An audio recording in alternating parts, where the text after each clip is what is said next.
más pequeños que en el caso de nosotros. Sin embargo, el lumen que recomiendan estas guías llega a lisar al eritrocito, de tal manera que por esa razón es que nosotros pedimos ciertos French para evitar la lisis de los eritrocitos en los pacientes, sobre todo en el pequeño. El número de volúmenes a recambiar, bueno, en la actualidad se ha movido un poquito el concepto de que 1.5 volúmenes a recambiar son suficientes para denominar una aferesis terapéutica. Hoy en día no, hoy con tener un volumen recambiado ya se denomina aferesis terapéutica. Lo que vamos a buscar es el objetivo de la eficiencia del recambio, esto es, si yo solamente someto a un volumen de recambio, voy a obtener un 63% del retiro de lo que yo quiero sacar del plasma. Si hago 1.5 será el 77%, 2, 86, 2.5 el 91 y 3 el 95%. Pero así como extraigo lo que no quiero, exactamente me voy a llevar la parte de factores de la coagulación, albúmina, etcétera, etcétera, y será muchísimo más riesgoso el problema de la coagulopatía. Por lo tanto, antes del procedimiento, ¿qué es lo que yo tengo que ver? Bueno, número 1, establecer la indicación, los estudios paraclínicos que debo de solicitar, tengo que tener monitorizado al paciente, identificar cuánto es el volumen que yo voy a recambiar, cuál es la velocidad y flujo que el paciente me permite, si necesito un acceso central o si lo puedo realizar vía periférica, que se permite en el caso del recambio plasmático, solución de reemplazo, la profilaxis, por ejemplo, si requiero aplicar magnesio o bien gluconato de calcio, cuáles son mis insumos necesarios, el balance final, si quiero un balance negativo, positivo o si quiero pasar concentrado eritrocitario al término del procedimiento y bien los laboratorios post realización el procedimiento. ¿Cuáles son estos estudios que yo debo de pedir? Bueno, con base a los resultados que nosotros tenemos del recambio plasmático y la disminución de estos elementos, tengo que tener una biometría hemática completa, una química sanguínea, pruebas de función hepática porque tengo alteraciones de las enzimas hepáticas, electrolitos séricos, por lo que ya les comenté hace unos momentos, gasometría y tiempos de coagulación completo. Importante el fibrinógeno, no nada más en cantidad, sino también su función. En la actualidad nosotros tenemos guías que nos permiten tomar decisiones si la patología puede o no ser sometido a esto, pero solamente es una guía de recomendación. En la actualidad están las de ASFA 2016, pero en marzo de este año salen las 2018. Seleccionar con base a la técnica qué tipo de aféresis voy a someter, establecer el tiempo en el que yo debo de tener respuesta y cada cuándo voy a hacer los recambios. Estas son las guías que ahorita tenemos, está en la 7ª edición, 87 fichas técnicas, del 2013 a la 2016 aumentaron 14 patologías y son 179 indicaciones. Estas fueron las patologías que se adicionaron en el 2016, la presentación se las dejo para que la revisen con más calma. Finalmente, es muy importante que nosotros lo hagamos basado en evidencias y esto será primera, segunda, tercera o cuarta categoría. En el caso cuarto, por primera vez guía ASFA dice, esta patología no amerita recambio plasmático. Antes todas podían ser, aunque sea reporte de caso, ahora ya no, ahora contundentemente te dice no. ¿Cuáles son estas? Son estas, por ejemplo, amiloidosis con daño articular, inhibidores en hemofilia por aloanticuerpos, dermatomiositis, síndrome de HELP, etcétera.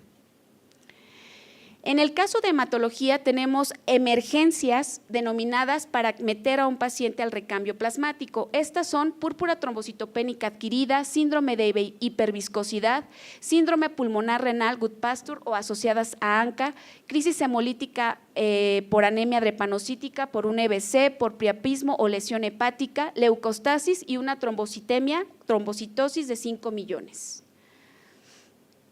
En el caso de la PTT les digo que no todo está dicho, todo depende del origen. Hoy en día conocemos el origen de la PTT y por lo tanto ya el algoritmo cambió. Lo que nosotros debemos de saber es qué tanta metaloproteasa se encuentra presente o no en el paciente. Si está ausente, pues definitivamente el tratamiento que debemos de seguir es el recambio plasmático, pero si tenemos cierta cantidad de Adams 13 o inhibidores, la terapia será completamente diferente como lo vemos en esta gráfica. Aquí ya tenemos más más el movimiento de la inmunomodulación de la actividad autoinmune por la cual se produce la PTT, y antes decíamos que solamente era un origen idiopático. Con respecto a la hiperleucocitosis, si ustedes hacen las revisiones, casi siempre nos dicen que hay que meter al paciente de urgencia a hiperhidratación y quimioterapia. Sin embargo, a veces el compartimento vascular no nos permite hacer esto, de tal manera que ASFA dice, ¿podemos hacer una leucorreducción? Sí. ¿En qué casos? En el caso que tengamos leucostasis, lisis tumoral o CID. En esos casos, el procedimiento beneficia al 100% al paciente y evita su muerte en las primeras 48 horas si nosotros entramos de manera emergente. ¿Qué es emergente? 2 veces al día, ¿ok? En el caso de los problemas neurológicos también tenemos la revisión si para Guillain-Barré sirve o no sirve este tipo de procedimientos. Sigue siendo una indicación de primer nivel y es mucho más barata que en el caso de utilizar solamente inmunoglobulina. Con respecto a fórmulas que nos dicen para saber si estamos haciendo lo correcto, todos los separadores celulares nos dan insertos en los cuales nosotros podemos corroborar la eficiencia de lo que estamos haciendo. Estas fórmulas están prehechas o están predichas y nosotros tenemos que corroborarlo, simplemente es aplicar lo que estamos haciendo y con base a esto vamos a tener la eficiencia del procedimiento que estamos haciendo. En este estudio, algo que siempre nos queda la duda es ¿qué separador celular tengo que elegir? ¿Cuál es mejor? Este es un estudio, es el primero en el caso de aféresis que se hace de manera prospectiva, aleatorizado y cruzado. Compararon a Amicus, Covespectra y Amicus. Covespectra ya está fuera del mercado, prácticamente en 2 años sale ya del mercado los insumos, así es que ya nos quedaremos solamente con Optia y con Amicus. Diferentes patologías hacen la diferencia con respecto a cómo se hace la distribución. Un procedimiento se hace con uno, el otro se hace con el otro. Y lo que ellos checaron en estos estudios fue lo siguiente: el volumen extracorpóreo para Amicus fue de 165 mililitros, para Optia 185.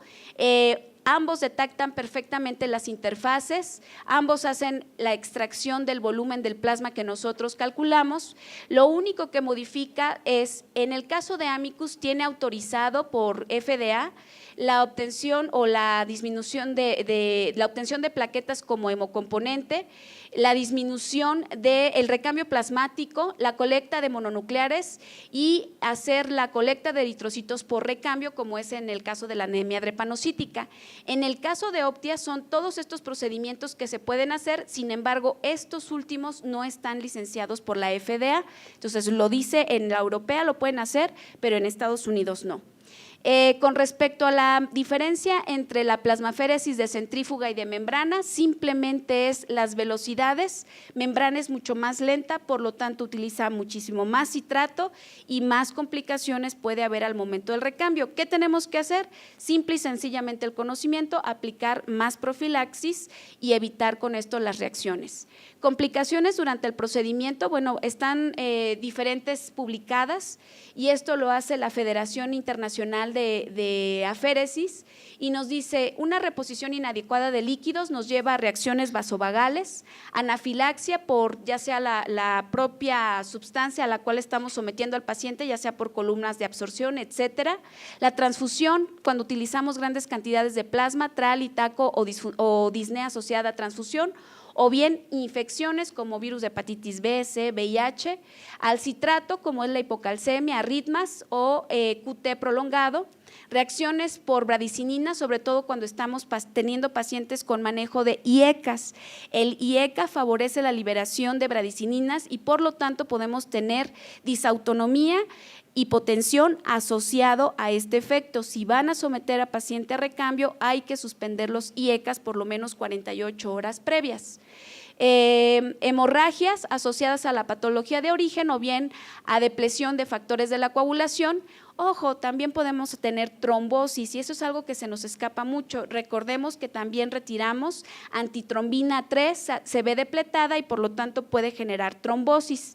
Y la hipotensión asociada a la enfermedad, como puede ser la disautonomía por síndrome de Guillain-Barré o bien la macroglinemia de Waldenström. Por otro lado, acaba de salir una publicación en la actualidad en las cuales nos hablan acerca de que el procedimiento extracorpóreo puede incrementar también la mortalidad asociada al procedimiento por liberación de citocinas por lesión endotelial, de tal manera que aunque nosotros estamos intentando hacer un retiro, lo más recomendable es que no nos vayamos a velocidades elevadas, sino velocidades en las cuales el endotelio no sufra daño y no se liberen citocinas proinflamatorias que lesionen el endotelio más y que no favorezcan un mayor beneficio en el paciente.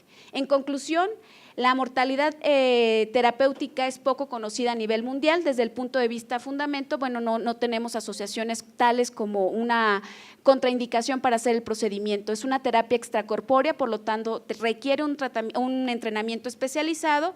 Se dice que se requiere alrededor de 6 meses. El perfil de competencias lo hacen en Estados Unidos. Es un entrenamiento especial por cada procedimiento. El especialista idóneo no existe. Cualquier especialista puede presentar el examen y hacer el perfil de competencia.